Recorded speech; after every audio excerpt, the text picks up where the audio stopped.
Bom dia e já boa tarde.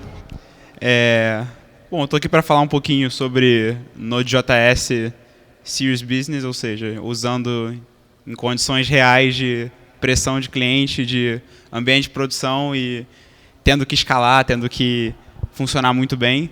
Porque, assim, a gente vê muita gente falando de Node, só que, assim, eu conheço pouca gente que tem experiência em produção e assim, quando a gente resolveu usar a Node, né, nesse nosso use case, a gente acabou não tendo contato com pessoas que passaram pelos problemas que a gente passou.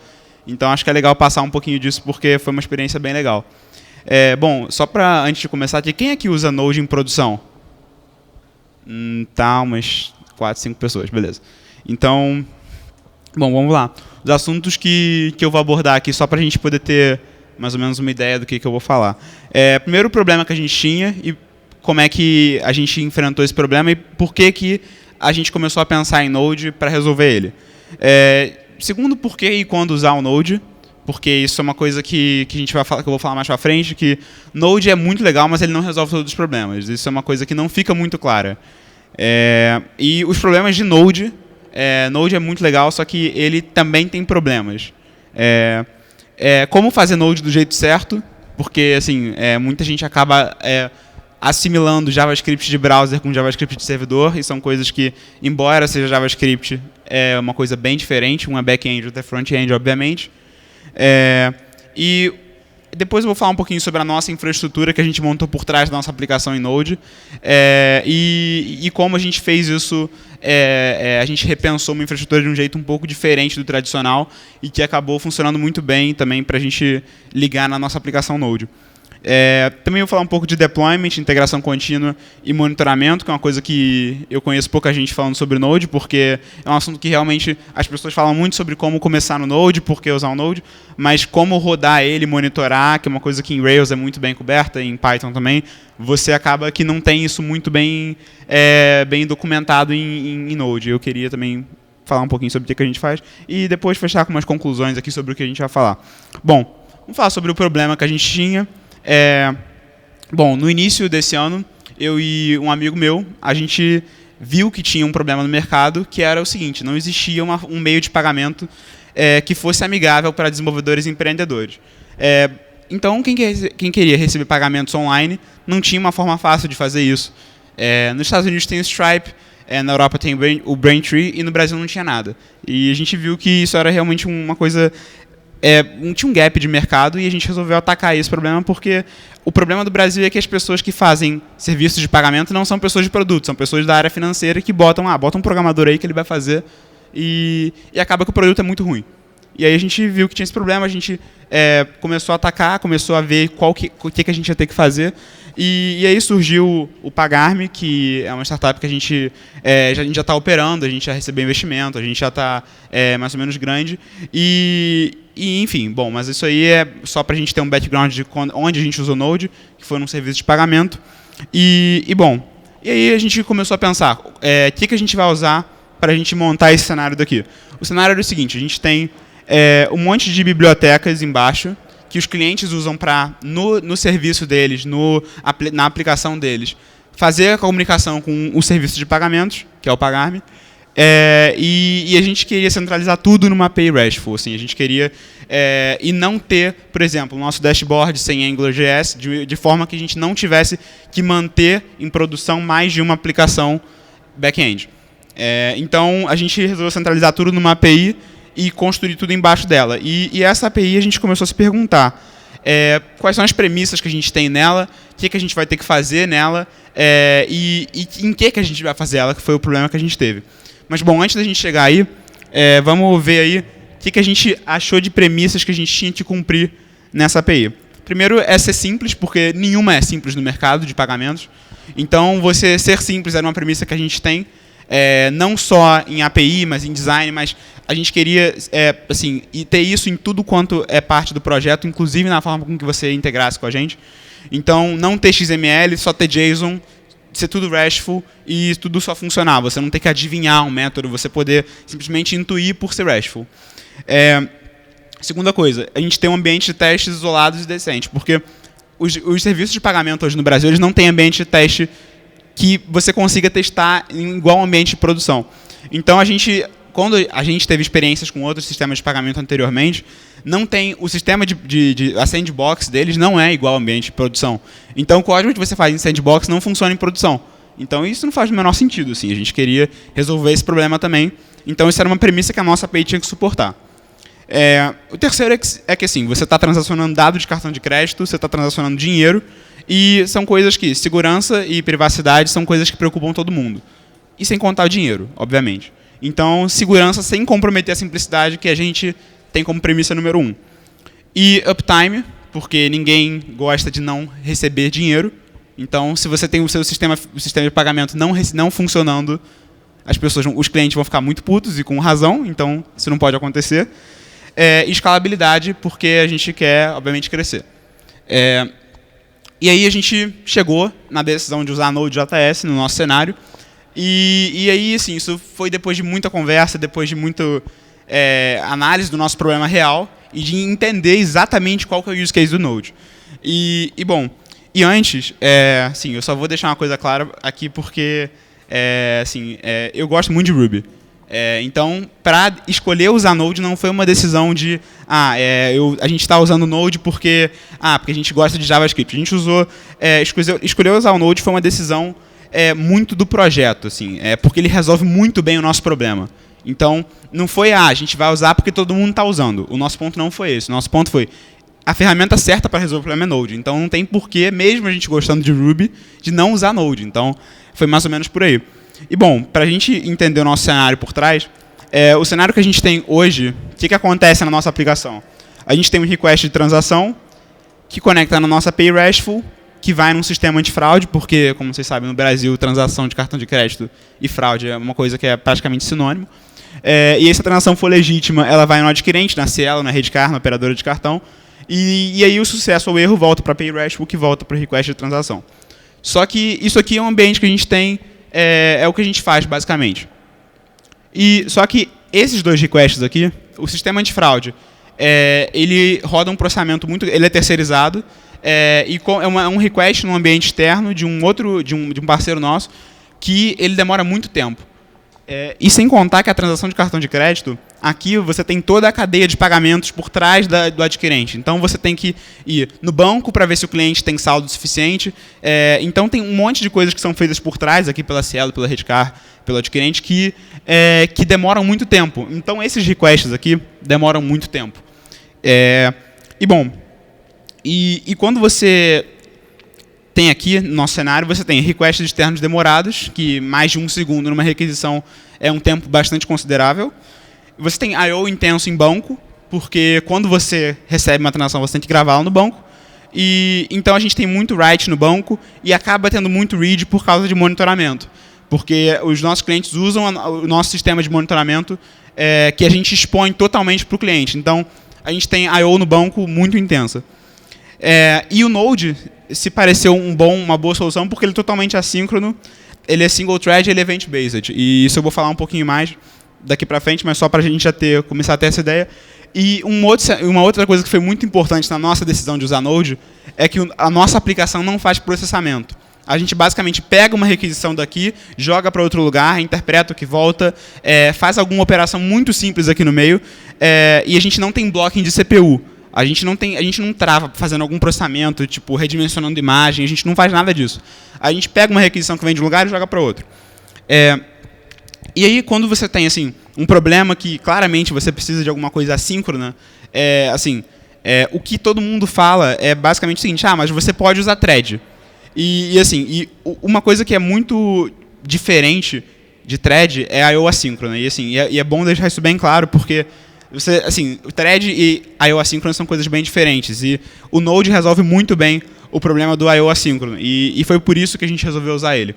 Bom, imagina o seguinte cenário. Você tem 1000 requests por segundo com uma conexão a uma API externa e I/O no banco. Então você tem 1000 threads por segundo sendo criadas. Isso aí é o que acontece, por exemplo, no Apache. O Apache chega uma requisição, ele lança uma thread, ou ele pode lançar um processo, que é pior ainda, que consome muito mais. Então, se cada request leva em média 10 segundos, que é o nosso cenário, em 9 segundos você tem 9.000 threads. Você tem ramping de thread, chega no final, a primeira thread não terminou ainda, então você acaba tendo 9.000 threads. E isso não escala muito, assim. Se alguém concordar que isso escala, eu acho que não, assim, mas bom.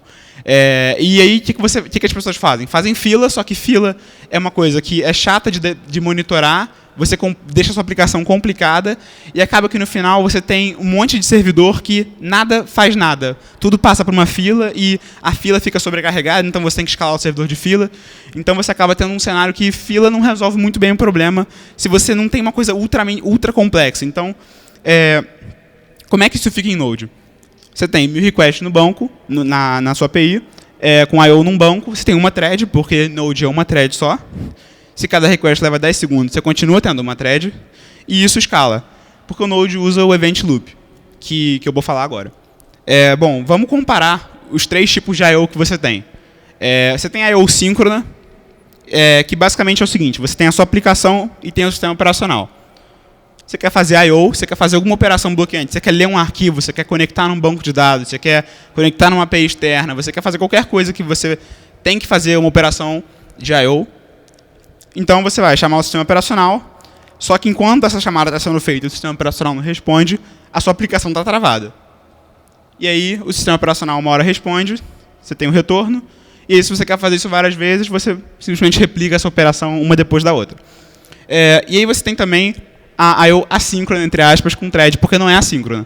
Que você basicamente passa o bloqueio do I/O que você está fazendo para uma thread. Então a thread fica bloqueada enquanto você está fazendo a operação do sistema operacional. E aí, depois que essa operação volta, a thread fica livre e a sua aplicação sempre está livre. Só que esse é aquele cenário que a gente estava falando. Isso não escala porque quando você tem muita thread no mesmo processo e você usa uma thread por requisição, você começa no final do dia, você não está escalando, você está criando thread. Bom, e o que o Node faz para nesse cenário aqui, como é que o Node atua? Não só o Node, mas também o Event Machine do Ruby. Mas assim, vamos assim, explicar também por que é melhor você acabar usando o Node se você tem esse cenário do que usar alguma outra solução que não é em uma plataforma totalmente assíncrona igual no Node. O Node faz o seguinte, o Node é essa stack daqui. Você tem o sistema operacional, não, vamos começar de cima melhor. Você tem JavaScript rodando, você tem o seu Event Loop lá, que você chama as funções, que você tem os callbacks. Você tem o V8, que é a máquina de JavaScript do Google, e o V8 ele é a mesma máquina de JavaScript que o Chrome usa, e a vantagem do V8 é que ele compila JavaScript para Assembly direto. Então ele é muito rápido, ele faz isso on the fly. Então você tem uma operação muito rápida que você tem em JavaScript, ela roda muito rápido, porque isso é automaticamente convertido lá do JavaScript direto para Assembly. Então ele é bem rápido. Você tem a libuv, que a libuv ela era parte do Node, só que o que aconteceu? Quando o Node foi ficando mais complexo e tendo que abordar mais sistemas operacionais, a equipe do Node, o core team do Node, resolveu tirar a libuv do Node e colocar ela uma stack separada. E a libuv, o que ela faz é controlar toda a operação assíncrona no sistema operacional. Então a libuv é o que permite que o Node seja usado no Windows, no Mac, em algum Unix diferente, porque o Windows, por exemplo, usa WinSocket, no Mac você usa Socket, que é igual no Unix. Então você tem diversos cenários em que a I/O no sistema operacional é feita de forma diferente.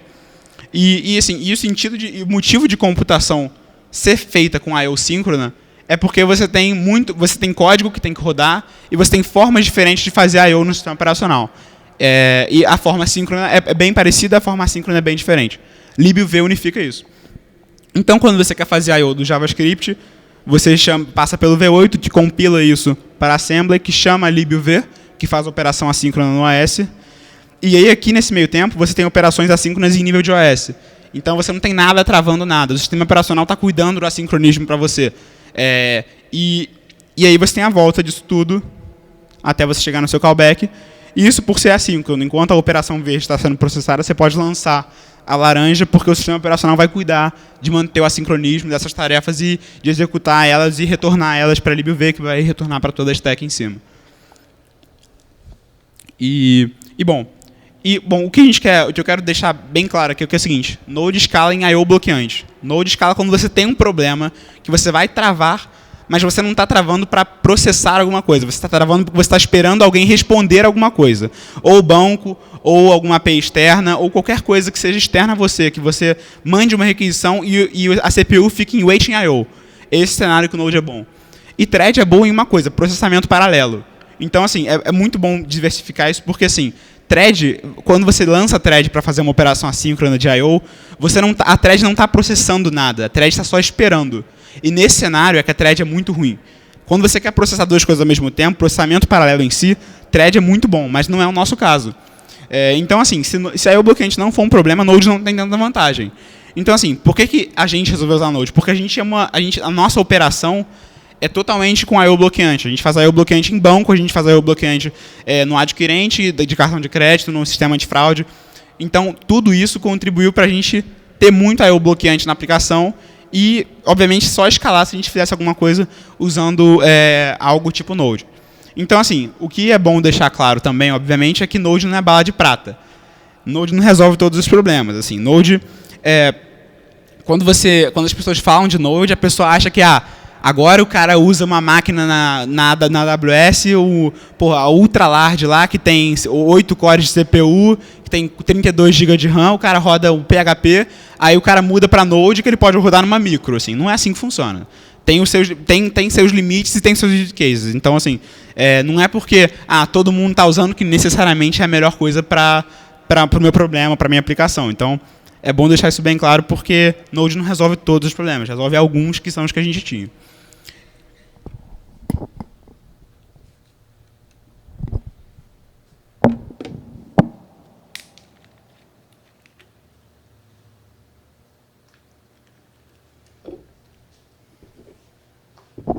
Bom, falar agora um pouquinho aqui dos problemas do Node, porque ele é ótimo, mas obviamente ele tem problemas. Bom, o primeiro problema que todo mundo imagina de Node é código assíncrono, que você tem todos os problemas que código assíncrono tem, porque JavaScript é assíncrono, Node é puramente assíncrono. Então você tem race conditions, coisas que terminam antes de outra, e que você tem que lidar com qual termina antes e qual que chama o primeiro callback. Então você tem situações que são bem chatas de lidar com isso.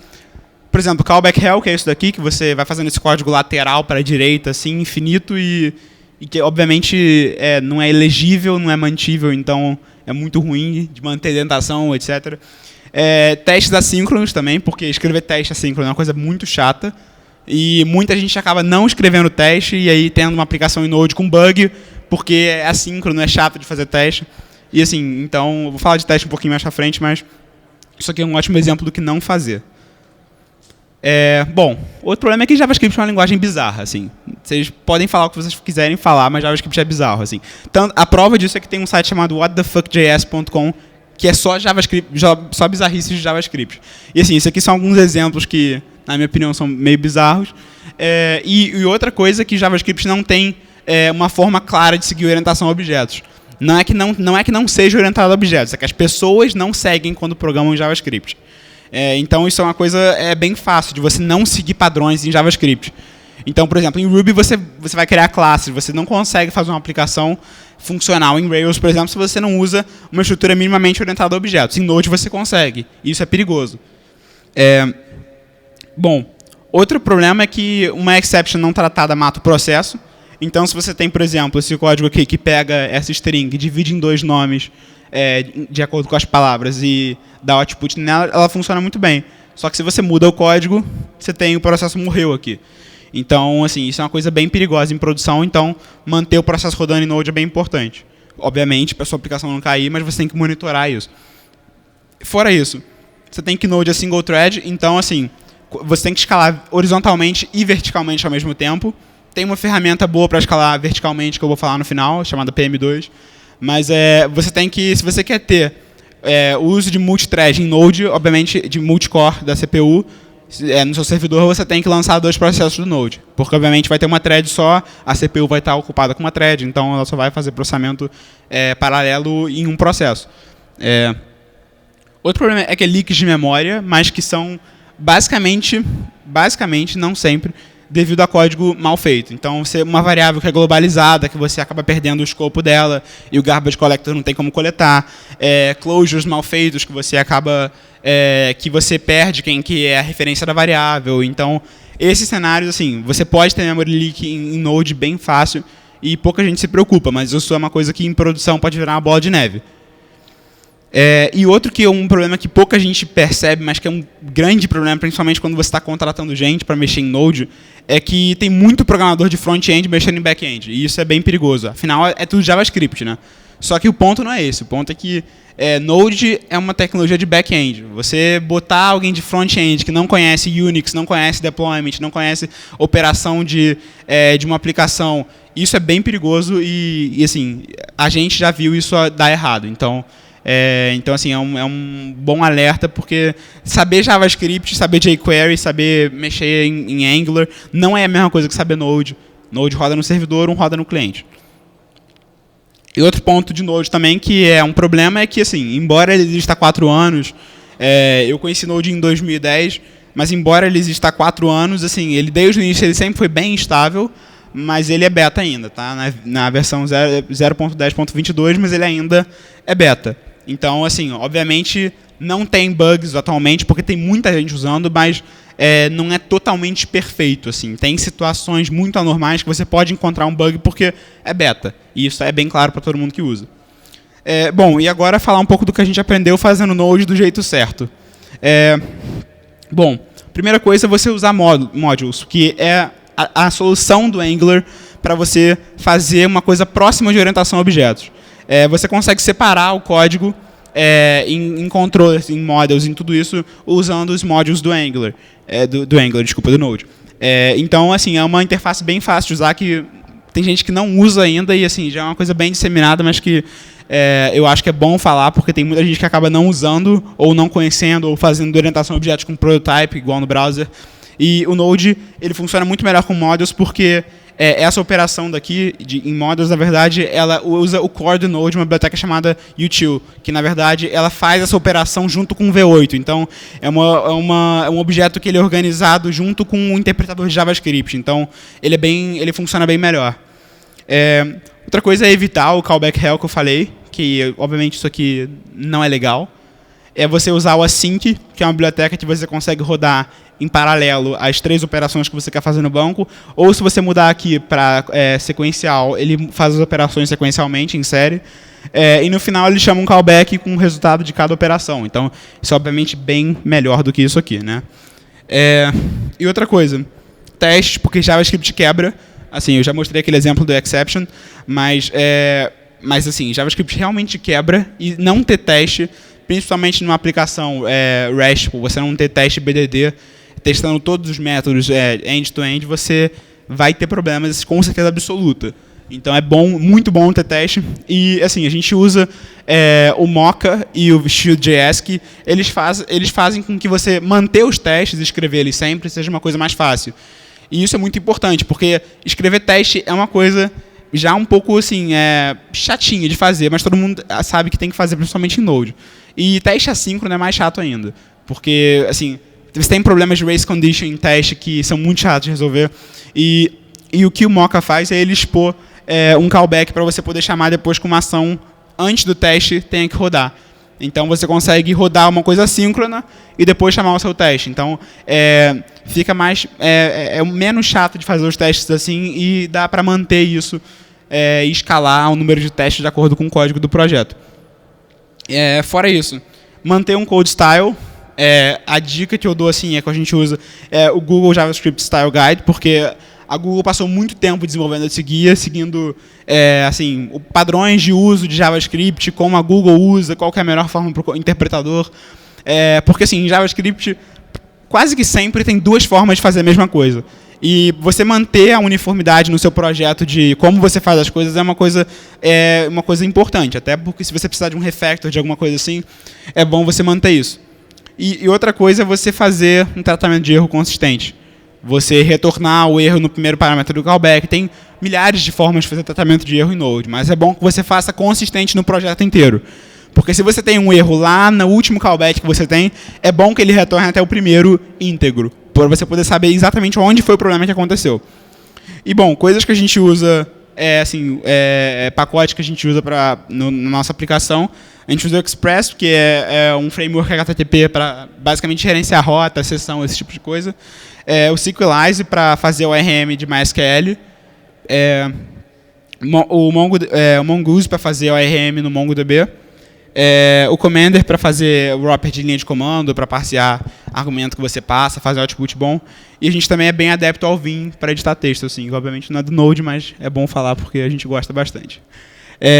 E bom, assim, uma coisa que eu fico vendo muito, assim, que eu acho que é legal falar, é que assim, eu pelo menos percebo que inovação em padrão de código não é inovação, assim. As ferramentas são feitas para serem usadas de uma forma, assim. Os sistemas operacionais são pensados para serem usados de um jeito.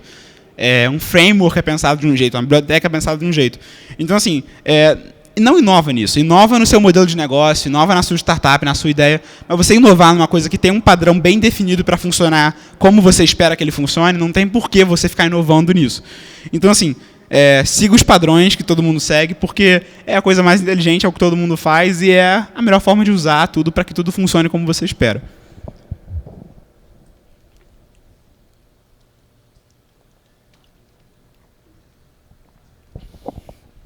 Bom,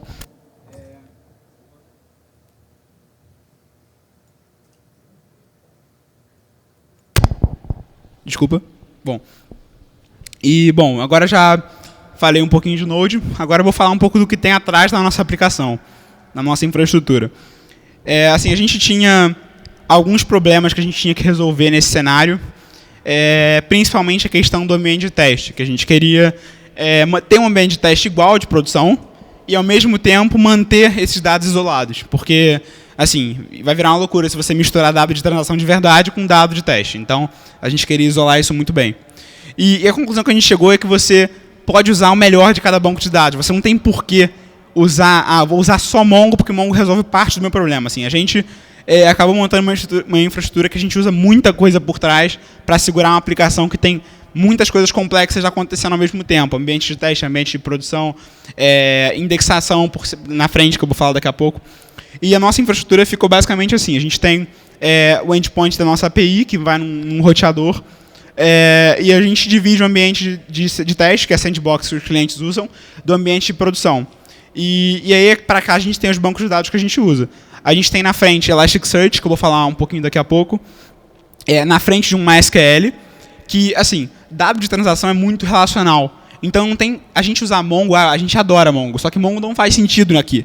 Não tem o menor sentido usar Mongo nesse cenário, porque dado de transação é muito relacional, porque você tem que ter um cliente, você tem um cartão de crédito, você tem uma transação, você pode ter uma assinatura que has many transactions, então você tem um cenário aí de tanto dado relacional que não faz sentido usar uma tecnologia de banco que não seja também relacional. E a gente também coloca um Mongo para unificar o que é acessado pelo ambiente de teste e ambiente de produção. E no Mongo a gente mantém tudo que não é relacional, que é dado de cliente, e a gente separa dado de transação de teste de produção, dado de cliente, e a gente ainda coloca um layer de indexação no meio. E isso foi uma coisa que todo mundo que a gente conversou sobre perguntou pra gente, pô, mas vocês estão usando banco pra cacete, por que vocês estão fazendo isso? Bota sei lá, um MySQL, um Postgres em cima, ou um Mongo, e resolve isso. Bom, assim, o primeiro motivo foi separar os dados de teste de produção, como eu falei. O segundo foi manter dado relacional em banco relacional, e dado não relacional em banco não relacional. Porque esses bancos são feitos para isso. Então, quando você faz uma query no Mongo, ela não é feita para ser relacional, porque o Mongo não vai ele não vai unir as queries, ele não vai, você vai ter que fazer tudo isso no client-side. Então, não é a tecnologia certa para você nesse caso. Então, a gente soube entender tipo, qual que é o melhor para cada tipo de dado que a gente tem, e a gente não teve medo de dividir isso, porque para a gente era uma coisa que fazia bastante sentido. E a gente conheceu o Elasticsearch tem mais ou menos uns 2 meses, e a gente colocou ele em cima, antes do nosso banco de dados de MySQL, porque o Elasticsearch, eu vou falar um pouquinho dele agora, depois, que ele é uma engine muito, muito, muito boa para fazer indexação e busca. Assim, então você consegue expor para os clientes um sistema de busca muito bom, que é uma coisa interessante também, para o cliente poder trabalhar os dados de transação que ele tem. E a conclusão que a gente chegou assim, nesse cenário é que não tem por que você se prender a uma tecnologia quando cada uma delas resolve uma parte do seu problema. Tudo bem que é chato manter bancos diferentes, mas se você tem um cenário que, obviamente, cada tecnologia resolve parte do problema, não tem por que você socar tudo num MongoDB se ele claramente não é uma solução para o seu problema. E agora sim, um parênteses aqui que eu vou falar um pouco de Elasticsearch, porque quem aqui usa Elasticsearch? Tá, tem um pouquinho a gente, mas eu acho que vale a pena falar porque é uma tecnologia que assim, a gente se surpreendeu muito com ela. A gente não esperava que ela fosse ser tão escalável e tão boa para o nosso cenário. E a gente usou ele de um jeito um pouquinho diferente do normal, mas que também é uma forma de usar. O Elasticsearch, o slogan dele só tem palavras legais, né? Open source, distribuído, tempo real, busca e análise. E então você olha isso aqui e você já fala, pô, isso aqui é legal, mas vamos lá entender. O Elasticsearch, ele é em Java, mas você não vai ter que mexer com Java. Isso é só você nem sabe que ele é em Java, mas ele é em Java e ele é em cima do Apache Lucene, que é uma engine de indexação do projeto Apache, que ela é muito robusta, ela é feita há muito tempo, então é um código muito estável, muito sólido e que tem um algoritmo de indexação muito bom. Ele faz MapReduce, se você tem clusterização de banco de indexação, então ele faz muita coisa que é muito útil e muito bem há muito tempo. E o Elasticsearch, ele basicamente faz o seguinte, ele te dá uma API RESTful, que você usa um post para inserir dados num model dele e get para buscar. Então, você basicamente indexa algum tipo de dado nele e ele te faz uma forma fácil de buscar esse dado e indexar esse dado. E assim, o Elasticsearch, o legal dele é que ele só funciona, assim, ele just works, você não tem que configurar, assim, e ele já tem suporte a cluster direto da instalação, então você não tem que ficar lutando que nem é com uma SQL para você escalar e tal. Então ele é bem legal. E o nosso uso especificamente é indexar e buscar as respostas, incluindo metadata e objetos dentro de outros objetos de módulos do MySQL. Eu vou falar um pouquinho aqui de como é que a gente faz isso, porque eu acho que pode ser útil para outras pessoas também. Bom, você tem, por exemplo, esse objeto aqui é o nosso objeto de transação de retorno. Está dando para ler ou não? Tá dando... Bom, vou dar uma... Assim, você tem a transação aqui, os dados da transação, os dados do cliente, o endereço do cliente e o telefone. Só que no nosso banco, isso está organizado assim. Você tem a tabela de transação, a tabela de cliente, a tabela de endereço e a tabela de telefone. Para você fazer essa operação e montar esse objeto de resposta, você tem que fazer três joins no banco, no MySQL. Só que isso é uma operação bem custosa. Então, o que a gente faz? A gente faz essa operação uma vez, constrói esse JSON e a gente indexa esse JSON no Elasticsearch. Então, a gente coloca ali o ID da transação 35, a gente indexa no ID 35 do Elasticsearch e cada vez que você muda o model, você atualiza no Elasticsearch também para ele reindexar. Então, você não tem que fazer mais join no MySQL, que é uma operação lenta, uma operação ruim de escalar, e é uma operação que o Elasticsearch faz a indexação muito mais rápida que o MySQL. E ele indexa o JSON já montado pelo ID num índice do model específico que você determina. E aí, quando você der um get lá no /35, ele vai pegar ali um headerzinho dele para você saber qual que é o ID, se já existia antes, ou qual é a versão dessa modificação do arquivo, e dentro aqui do source ele vai ter o objeto já construído. E embora isso pareça que ele faz uma coisa parecida com o Mongo, o que ele faz que é poderoso é isso daqui, que é você fazer um search no model transactions, e aí eu estou pegando aqui, por exemplo, transações feitas com cartão de crédito, nesse CEP, com valores maiores que R$10, porque a gente não usa vírgula ali. E essa operação aqui, a busca vai ser feita em cima do JSON, e não do MySQL. Então isso aqui é muito poderoso para você expor para o cliente o Elasticsearch, e aí o cliente tem como filtrar muito tipo de dado e montar queries muito avançadas que no MySQL você iria demorar uma eternidade. Então isso aqui é realmente muito poderoso, assim, uma das tecnologias mais poderosas que eu vi nos últimos tempos, e eu acho que vale a pena dar uma olhada no Elasticsearch porque promete bastante. E assim, só deixando umas coisas claras, ele não é um banco de dados, ele é um indexador. Então você ainda vai ter que ter um MySQL, você ainda vai ter que ter um Mongo por trás. Só que o ponto todo mundo fala, por que eu não posso usar o Elasticsearch como indexador, como um banco? Porque o seguinte, um banco ele é sólido, você não tem como perder dado, né, se alguma indexação ocorre errado, você não tem como, o banco ele é muito sólido em persistir dado. O Elasticsearch ele é sólido em indexar dado. Então essa diferença é muito boa de ter, porque o Elasticsearch não é um banco. E ele evita I/O no banco de dados, como eu já falei, e permite que você busque em cima do próprio objeto JSON que é retornado para o cliente. Então isso é bom porque se você tem uma estrutura no banco que não segue o padrão que você retorna, você iria ter que fazer uma conversão da estrutura dos requests que você retorna, como o cliente vai buscar um parâmetro, para o parâmetro que é o nome da mesma coisa no banco. Então, se o seu ID para o cliente é underline ID e no banco é ID, você tem que converter isso. Com o Elasticsearch não, você vai expor exatamente o que ele vê quando ele dá um get na transação. Então, você não expõe a estrutura do banco para você fazer query. E você nem tem que ficar convertendo. Isso é uma coisa que para a gente foi muito boa. E outra coisa legal também é que o Elasticsearch você consegue fazer um dashboard em tempo real, porque ele suporta atualização em tempo real por Socket.io. Ele tem várias tecnologias assim que são bem legais. E uma dica que eu dou assim que a gente teve é que você criar um script para indexar o seu banco, porque indexação em tempo real ela funciona, só que ela pode quebrar. E quando ela quebrar, você vai querer ter um jeito de indexar o banco rápido, porque provavelmente você vai ter algum tipo de problema, então é bom você ter um jeito de indexar o banco manualmente.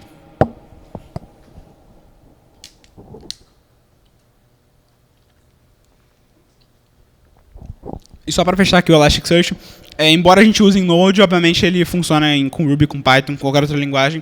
A gente usa ele porque ele resolve bem parte do problema da nossa infraestrutura. Embora eu estivesse falando de Node, eu acho que é legal falar disso, porque é uma coisa que acho que pode dar uma ajuda aí para quem tiver um problema parecido com a gente e tal. E basicamente é isso. E bom, falar um pouco de deployment em Node. Deployment em Node é uma coisa que muita gente assim, acaba, na hora de fazer, acaba ficando meio um pouco assim para trás, porque o que todo mundo conhece é isso aqui. Você dá um Node server e sobe. Só que aí o processo não roda em background, e aí você saiu do SSH, você deu um Ctrl+C lá para ver o log e acabou, o processo morreu. Nível 2, você coloca isso num Git, então você não tem que atualizar na mão, e você roda o processo em background. Você tem o NPM controlando dependência aí. Nível 3, você roda com o no-loop, que aí o processo roda mesmo depois do logout do SSH. E você ainda tem o Git e o NPM.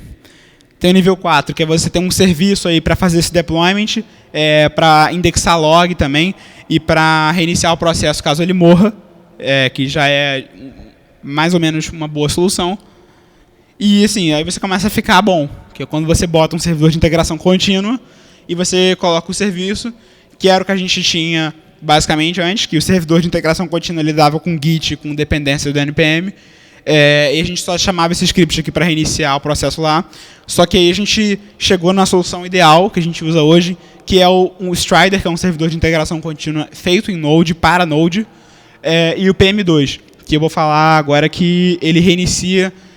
O Node você está rodando um processo, então quando você usa o PM2, você consegue reiniciar o processo, recarregar o código sem perder nenhuma requisição, sem lançar 2 processos. Ele cuida disso para você. E bom, o PM2, como eu falei, ele roda e gerencia processos do Node, então ele mantém o processo rodando para sempre.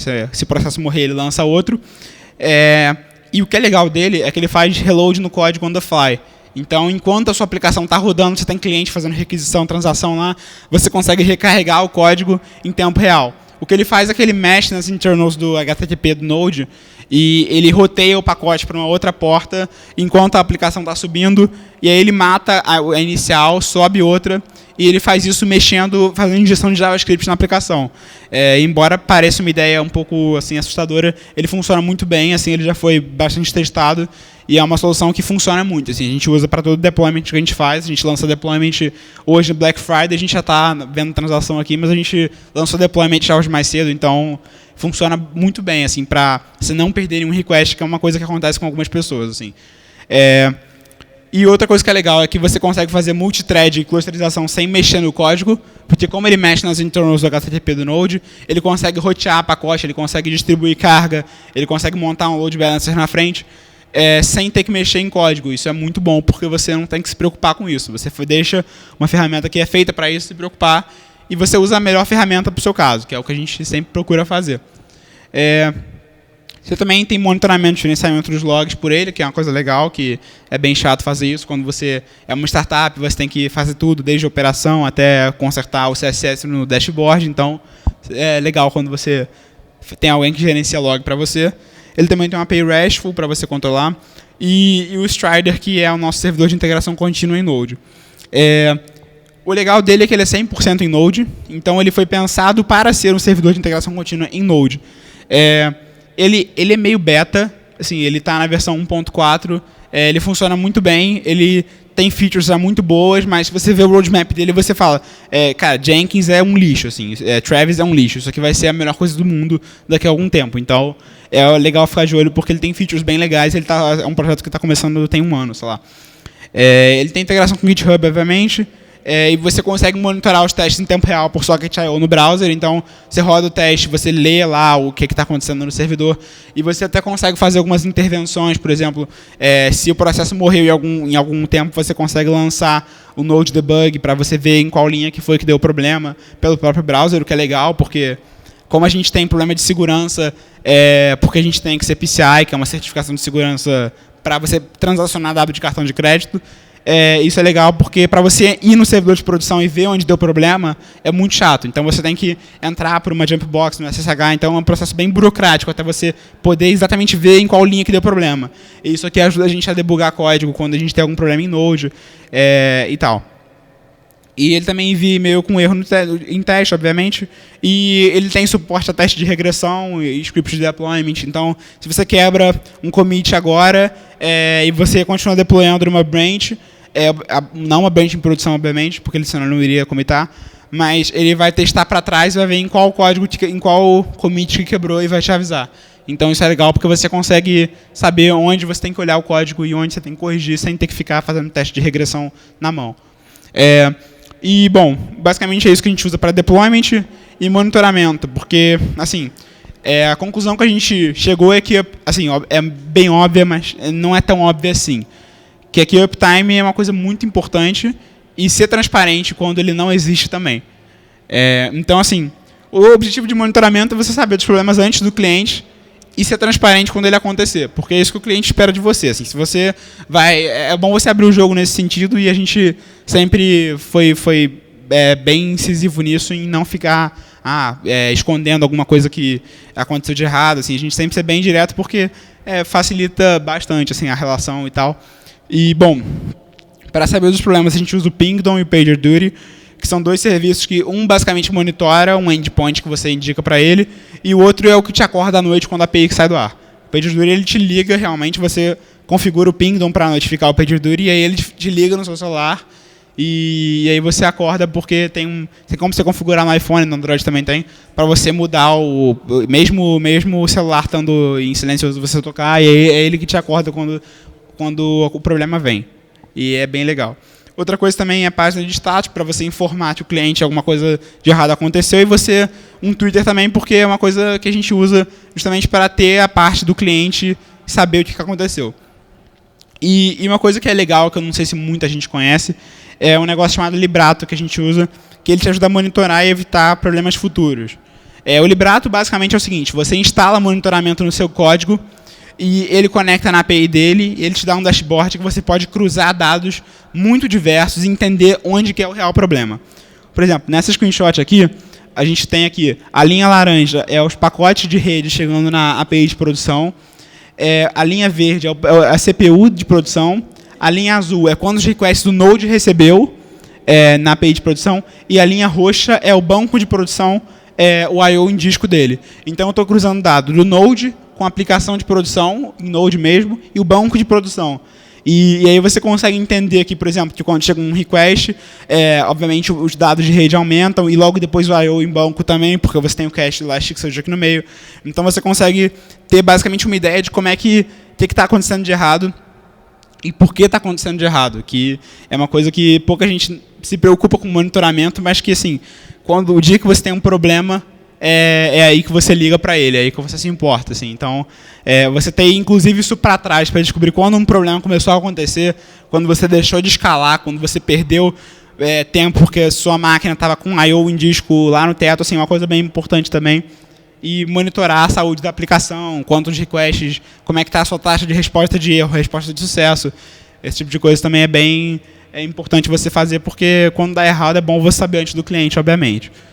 E, bom, chegando em umas conclusões, assim, Node é muito legal, resolve muitos problemas e, teoricamente, é perfeito, só que, como eu falei antes, assim, não tem bala de prata, então não resolve todos os problemas. Assim, realmente não fiquem com essa ideia que Node é uma coisa que resolve tudo, porque não resolve. Node resolve muito bem o problema de I/O bloqueante, que é um problema que a gente tem, só que ele não é perfeito para tudo.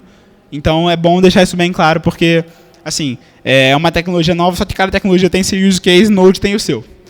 Outra coisa também é que JavaScript pode ser perigoso, então tomar cuidado, porque assim, o cuidado diminui e você tem problemas. Então, o ideal é você ter sempre cuidado com o código, manter padrões e teste. Teste é o mais importante de tudo em JavaScript. Então, se você quer evitar problemas, provavelmente tenha testes porque você não vai ter eles. E, bom, o que a gente queria dar o overall aqui é o seguinte, que dá para criar algo grande com o Node, mesmo com todos os problemas que ele tem. Assim, o Node tem um use case bem definido e assim, já tem empresas bem grandes fazendo aplicações grandes com Node, o GitHub está usando, o LinkedIn está usando, e assim, não sei no Brasil quem está usando, mas assim, a gente usou porque resolve um problema que a gente tem, e assim, dá para resolver problemas grandes com Node e é uma ferramenta bem poderosa que eu acho que quem não conhece deveria conhecer, porque certamente tem suas vantagens e resolve muitos problemas que a gente pode ter no dia a dia.